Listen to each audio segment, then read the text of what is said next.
shapes the minds of young people today? Is it their families, their teachers, or the strangers they meet in lecture halls and dorm rooms? How do we know when guidance turns into indoctrination, when curiosity is twisted into extremism, and when influence becomes a weapon? These are the questions society often avoids until it is too late, until a tragedy forces us to look back and wonder, how did we not see it coming? Tyler Robinson's story doesn't start with a gun. It doesn't even start with Charlie Kirk. It starts in the quiet spaces of university life, classrooms, cafeterias, dormitories, where conversations and ideologies flow without limits. Places where young people, still shaping their sense of identity, are exposed to voices louder and stronger than their own. Who are these voices?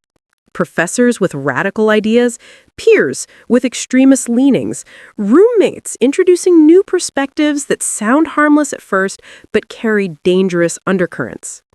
And how many of our children sit in these same environments right now, listening, absorbing, and changing without parents ever knowing what is taking root in their minds? Tyler Robinson was just 22, a student, a son, a roommate.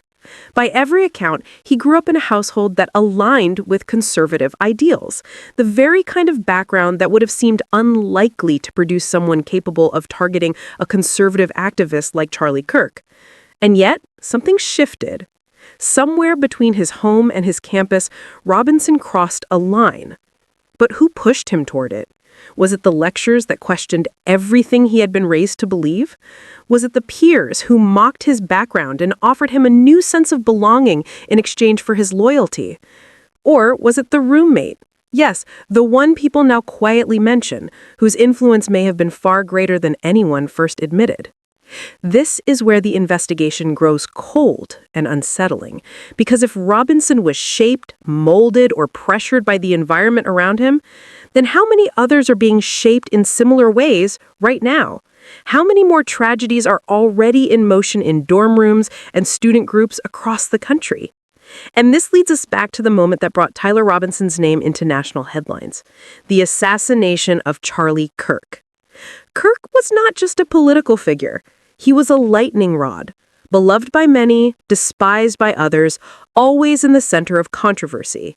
His speeches drew massive crowds. His activism inspired both admiration and outrage, and his very presence on campus stages symbolized a clash of ideologies in America.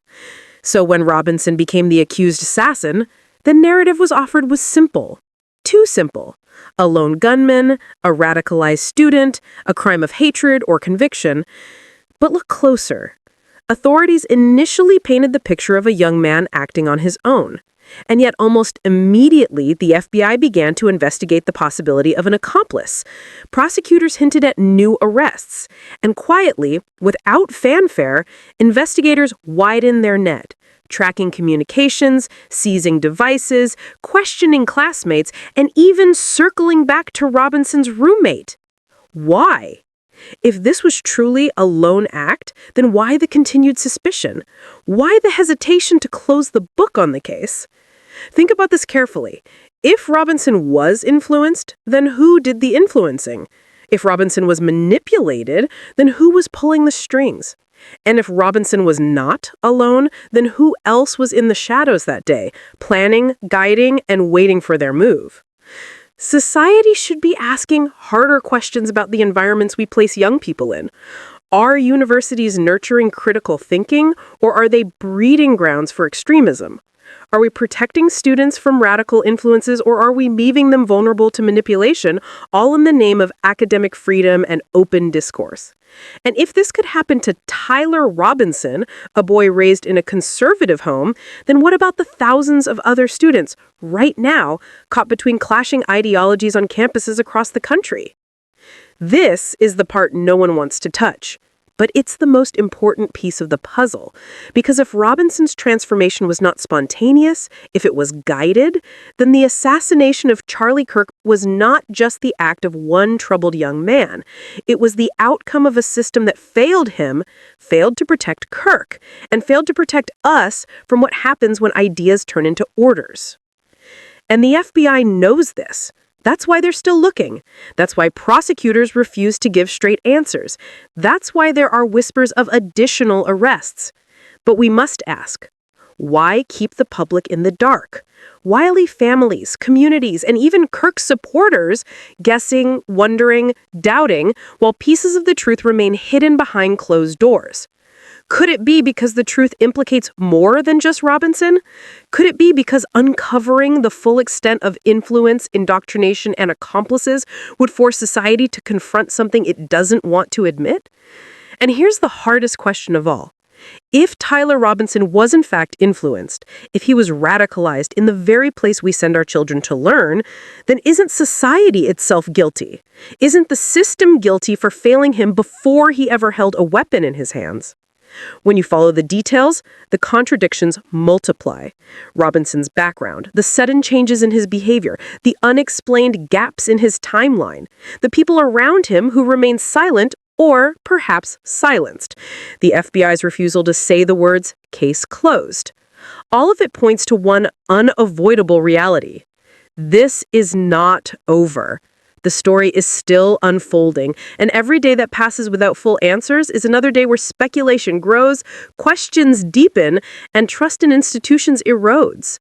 So, was Tyler Robinson truly the lone assassin? Or was he a convenient figure, a patsy, placed in front of the cameras while others remain hidden in the shadows? And if he wasn't alone, then who else is out there, waiting, planning, and watching? This isn't just about Robinson. This isn't just about Kirk. This is about every child, every student, every parent who trusts that universities are safe spaces for learning. Because if indoctrination and extremism can take root there, then the tragedy of Charlie Kirk is not an isolated event. It's a warning of what's coming next. Stay with us, because the story is far from finished.